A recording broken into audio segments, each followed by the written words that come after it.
जगन्नाथ जी जो इस पूरे ब्रह्मांड के स्वामी हैं, जो अपनी रथ यात्रा के 15 दिन पहले बीमार पड़ जाते हैं, वही जगन्नाथ जी जिनके दर्शन मात्र से ही भक्तों के सभी कष्ट दूर हो जाते हैं, वे खुद क्यों बीमार हो जाते हैं। आज की जो कथा है वह अत्यंत ज्ञानवर्धक और प्रेरणादायक है। कथा शुरू करने से पहले आपसे एक निवेदन है। शास्त्रों में कहा गया है कि अधूरी छोड़ी गई कथा दुख और पाप का कारण बनता है, इसीलिए इसे अंत तक जरूर सुने और वीडियो को लाइक और हमारे चैनल को सब्सक्राइब करें और कमेंट में जय माता दी लिखना ना भूलें। तो आइए बिना किसी विलंब के कथा की आरंभ करते हैं। आज की प्रेरणादायक कथा ज्येष्ठ मास की पूर्णिमा के दिन से संबंधित है। आकाश में चांद की चांदनी और पुरी में भक्तों का सैलाब। यह दिन है स्नान पूर्णिमा का, जब भगवान जगन्नाथ अपने भाई बलभद्र और बहन सुभद्रा के साथ मंदिर से बाहर आते हैं। लेकिन यह कोई साधारण स्नान नहीं है। 108 सुवर्ण घरों में भरा गया है। पवित्र जल गंगा, यमुना, नर्मदा, गोदावरी और सिंधु का पानी इस जल में मिलाए गए हैं। अनगिनत सुगंधित फूल, तुलसी के पत्ते और आयुर्वेदिक जड़ी बूटियाँ। जब यह शीतल जल भगवान के कोमल शरीर पे गिरते हैं तो लगता है जैसे प्राकृतिक उनकी सेवा में लग गई हो। हजारों भक्तों मंत्रों उच्चारण के साथ इस दृश्य को देखते हैं। कहीं किसी के आंखों में आंसू गिर रहे हैं तो कहीं किसी के भाव विभोग होकर नृत्य कर रहे हैं। यह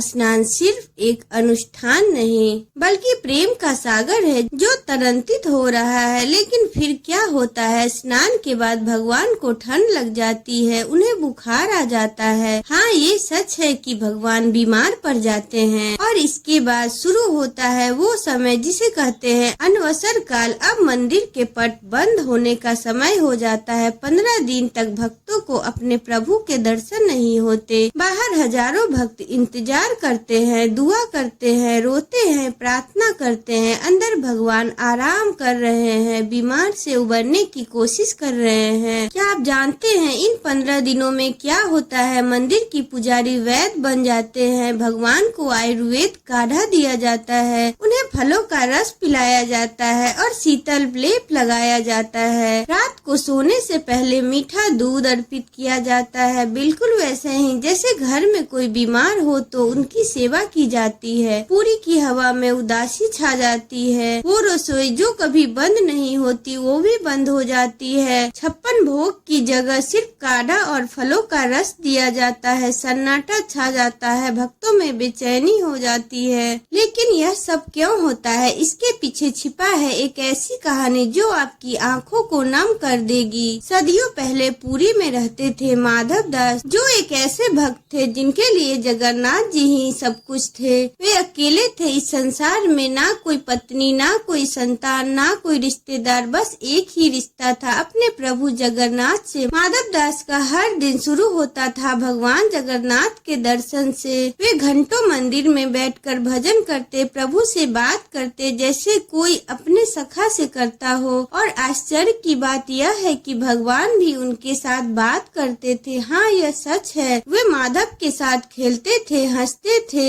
यहाँ तक कि शरारत भी करते थे। माधव दास की खुशी का कोई ठिकाना नहीं था। वे कहते थे मेरे पास तो सब कुछ है, मेरे जगन्नाथ है ना, वो सिर्फ मेरी रक्षा करेंगे, मेरी सेवा करेंगे। और सच में भगवान की कृपा से उन्हें कभी किसी चीज की कमी नहीं हुई। लेकिन एक दिन सब कुछ बदल गया। माधव दास को अचानक से बहुत तेज बुखार आया। दस्त, उल्टी शुरू हो गई। बुखार इतना तेज था कि वे बिस्तर से उठ भी नहीं पा रहे थे। दिन रात पसीने से तरबतर रहते, कुछ खाने का मन नहीं करता, पानी भी नहीं पीते थे। दिन बीत गए, माधव दास की हालत बिगड़ती जा रही थी। वे इतने कमजोर हो गए कि अपना ख्याल भी नहीं रख पा रहे थे। अकेले पड़े रहे और भगवान को पुकारते रहे, हे जगन्नाथ प्रभु, कहाँ हो तुम? तुमने कहा था कि मेरी रक्षा करोगे, आज मैं इतने बीमार हूँ, कहाँ हो तुम? लेकिन भगवान का कहीं नाम निशान नहीं। दिन रात माधव दास तड़पते रहे। कभी कभी तो वे बेहोश हो जाते। जब होश आती आते तो फिर भगवान को पुकारने लगते, लेकिन कोई जवाब नहीं मिलता। 15 दिन बीत गए। माधव दास की हालत अब गंभीर हो चुकी थी। वे मृत्यु के करीब पहुंच गए थे। उनकी सांसें तेज चल रही थी, हाथ पैर ठंडे पड़ चुके थे। लगता था कि अब वे बच नहीं पाएंगे। 16वें दिन सुबह जब माधव दास की आंख खुली तो उन्होंने देखा कि उनके पास एक नौजवान बैठा है। सुंदर मुख मंडल, तेजस्वी आंखें और चेहरे पर करुणा की अनंत छाया। नौजवान माधव का माथा सहला रहे थे। कौन हो तुम? माधव दास ने कमजोर आवाज में पूछा। मैं तुम्हारी सेवा करने आया हूँ, नौजवान ने मुस्कुराते हुए कहा और फिर शुरू हो गई वह सेवा जिसे देखकर देवता भी शर्मा जाए। उस नौजवान ने माधव दास को पानी पिलाया, उनके सारे गंदे कपड़े बदले, उनके शरीर को साफ किया, उन्हें दवा दी। दिन रात उनके पास बैठकर उनकी सेवा की। धीरे धीरे माधव दास की तबीयत में सुधार आने लगी। थोड़ा खाने पीने लगे। उस नौजवान की सेवा इतनी निस्वार्थ थी कि माधव दास हैरान रह गए। तुम कौन हो भाई? तुम मेरी इतनी सेवा क्यों कर रहे हो? मैं तुम्हें जानता भी नहीं हूँ। नौजवान ने सिर्फ मुस्कुरा कर कहा, सेवा करने के लिए किसी को जानना जरूरी नहीं है। तुम बस बीमार हो, मैं स्वस्थ हूँ, बस यही काफी है। जब माधव दास पूरी तरह स्वस्थ हो गए तो उस नौजवान ने माधव से कहा, अब मैं जा रहा हूँ। तब माधव ने कहा, नहीं, तुम कहीं नहीं जाओगे। तुमने मेरी इतनी सेवा की है, मैं तुम्हें कैसे जाने दूँ? मुझे जाना होगा माधव, लेकिन तुम परेशान मत हो, मैं हमेशा तुम्हारे साथ रहूँगा। यह कहकर वो नौजवान अदृश्य हो गया। माधव दास हैरान रह गए कि यह क्या हुआ? वो कौन था? उसी रात माधव दास के सपने में भगवान जगन्नाथ आए। वही मुस्कान, वही करुणा भरी आंखें। माधव, पहचानो मुझे? माधव दास की आंखों से आंसू बहने लगे। प्रभु, वो नौजवान तो तुम थे। हाँ माधव, मैं था। तुम्हारी सेवा करने के लिए मैं आया था। लेकिन प्रभु, आप तो भगवान हैं, आपने मेरी सेवा क्यों की? मैं तो आपका दास हूँ। भगवान जगन्नाथ की आंखों से आंसू आ गए। माधव, जब मेरे भक्त कष्ट में होते हैं तो मुझसे रहा नहीं जाता। तुम्हारी पीड़ा मैं सह नहीं सकता था, इसीलिए मैं आया था। फिर माधव बोला, लेकिन प्रभु, अगर आप चाहते तो मेरे रोग तुरंत ठीक कर सकते थे। आपको मेरी सेवा करने की क्या जरूरत थी? फिर भगवान ने गहरी सांस ली। माधव, प्रारब्ध के फल को भोगना पड़ता है। मैं चाहता तो तुम्हें रोग मिटा सकता था, लेकिन फिर तुम्हें यह कष्ट किसी और जन्म में भोगना पड़ता, और मैं नहीं चाहता था कि मेरे भक्त एक जन्म भी कष्ट उठाए। तो फिर क्या प्रभु, इसीलिए मैंने तुम्हारा कष्ट को बांटा। तुम्हारी सेवा करके मैंने तुम्हारा प्रारब्ध को हल्का किया, लेकिन फिर भी तुम्हारी बीमारी के 15 दिन बाकी है। माधव दास रो पड़े। प्रभु, मैं उन 15 दिनों को ऐसे ही सह लूंगा। आपने इतना किया मेरे लिए। जगन्नाथ बोले, माधव, मैं नहीं चाहता कि तुम एक दिन भी और कष्ट सहो। तुम्हारी बाकी बीमारी मैं अपने ऊपर लेता हूँ। माधव, नहीं प्रभु, यह कैसे हो सकता है? आप भगवान हैं। जगन्नाथ बोले, माधव, प्रेम के आगे भगवान होना या इंसान होना कुछ मायने नहीं रखता है। तुम मेरे प्रिय हो, तुम्हारे कष्ट मैं सह नहीं सकता। और भगवान जगन्नाथ माधव दास की बाकी 15 दिन की बीमारी अपने ऊपर ले ली। उसी दिन से यह परंपरा शुरू हो गई और भगवान जगन्नाथ ने माधव दास की बाकी 15 दिन की बीमारी अपने ऊपर ले ली। उसी दिन से यह परंपरा शुरू हो गई। हर साल ज्येष्ठ पूर्णिमा को जब भगवान का स्नान होता है तो वो बीमार पड़ जाते हैं। 15 दिन तक वे अपने भक्तों के कष्टों को अपने ऊपर लेते हैं। यह कोई काल्पनिक कहानी नहीं है, यह एक सच्ची घटना है। आज भी पुरी में यही होता है। स्नान के बाद भगवान को सर्दी बुखार हो जाती है, इसीलिए मंदिर के कपाट को बंद किया जाता है। वैद्य आकर भगवान की जांच करते हैं, उन्हें दवा दी जाती है, काढ़ा पिलाया जाता है। 15 दिन बाद जब वे ठीक हो जाते हैं तो नेत्र उत्सव मनाया जाता है। भगवान की आंखें खुलती हैं तो वे फिर से अपने भक्तों को दर्शन देते हैं और फिर शुरू होती है भव्य रथ यात्रा।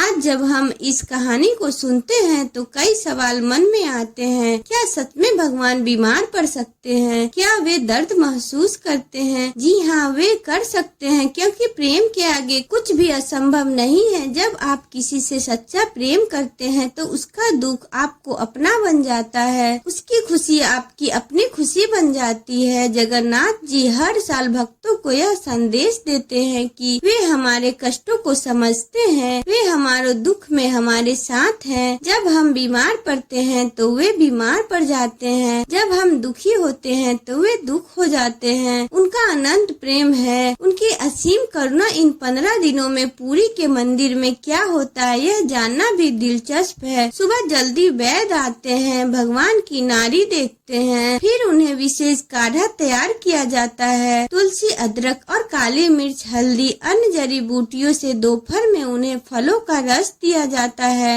आम का रस, मौसमी का रस, फिर नारियल पानी को शाम में उनके माथे पर शीतल लेप लगाया जाता है। चंदन, कपूर, गुलाब जल से रात को सोने से पहले उन्हें मीठा दूध पिलाया जाता है। दूध में केसर, इलायची और मिश्री मिलाई जाती है। पुजारी उनकी सेवा इस तरह करते हैं जैसे कोई माँ अपने बीमार बच्चे की सेवा करते हैं। वे बार बार जाकर देखते हैं कि भगवान जगन्नाथ कैसे हैं, उनकी सांस ठीक चल रही है या नहीं, कोई तकलीफ तो नहीं है। इन 15 दिनों में पुरी में एक अजीब सा माहौल रहता है। हजारों भक्त मंदिर के बाहर इकट्ठे होते हैं, वे रोते हैं और प्रार्थना करते हैं, मंत्र जपते हैं। कुछ लोग व्रत रखते हैं, कुछ लोग दान पुण्य करते हैं। हे जगन्नाथ, जल्दी ठीक हो जाइए प्रभु, हमारी गलती माफ कर दीजिए। भगवान हमारे कष्ट को अपने ऊपर ले रहे हैं। यह दृश्य देख कर आंसू आ जाता है। भक्तों का प्रेम, उनकी चिंता, उनकी बेचैनी, सब कुछ इतना सच्चा लगता है। कुछ भक्त तो मंदिर के बाहर ही सो जाते हैं। वे कहते हैं जब तक हमारे प्रभु ठीक नहीं हो जाते हम घर कैसे जा सकते। 15 दिन बाद जब भगवान जगन्नाथ स्वस्थ हो जाते हैं तो पूरे पुरी में खुशी का माहौल छा जाता है। इस दिन को नेत्र उत्सव कहते हैं क्योंकि भगवान की आँख फिर से भक्तों के लिए खुल जाती है। मंदिर के कपाट खुलते ही भगवान को नए कपड़े पहनाए जाते हैं, उन्हें फूलों से सजाया जाता है और फिर भक्तों को उनके दर्शन होते हैं। उस समय यह दृश्य अपूर्णीय है। हजार लोग एक साथ चिल्लाते हैं, जय जगन्नाथ। आंसू बहते हैं, लोग खुशी से नाचते हैं और ढोल नगाड़े बजाते हैं। देखो हमारे प्रभु ठीक हो गए। 15 दिन बाद उनके दर्शन हुए, कितने सुंदर लग रहे हैं। और फिर अगले दिन शुरू होती है भव्य रथ यात्रा। भगवान अपने भाई बहन के साथ रथ पे सवार होके निकलते हैं। आज के जमाने में यह परंपरा बिल्कुल वैसी ही निभाई जाती है जैसे सदियों से निभाई जा रही है। इसी तरह से भगवान की रथ यात्रा शुरू होती है। अगर आपको मेरा यह कथा अच्छा लगा हो तो कमेंट में जय जगन्नाथ जरूर लिखें और चैनल को लाइक एंड सब्सक्राइब करें।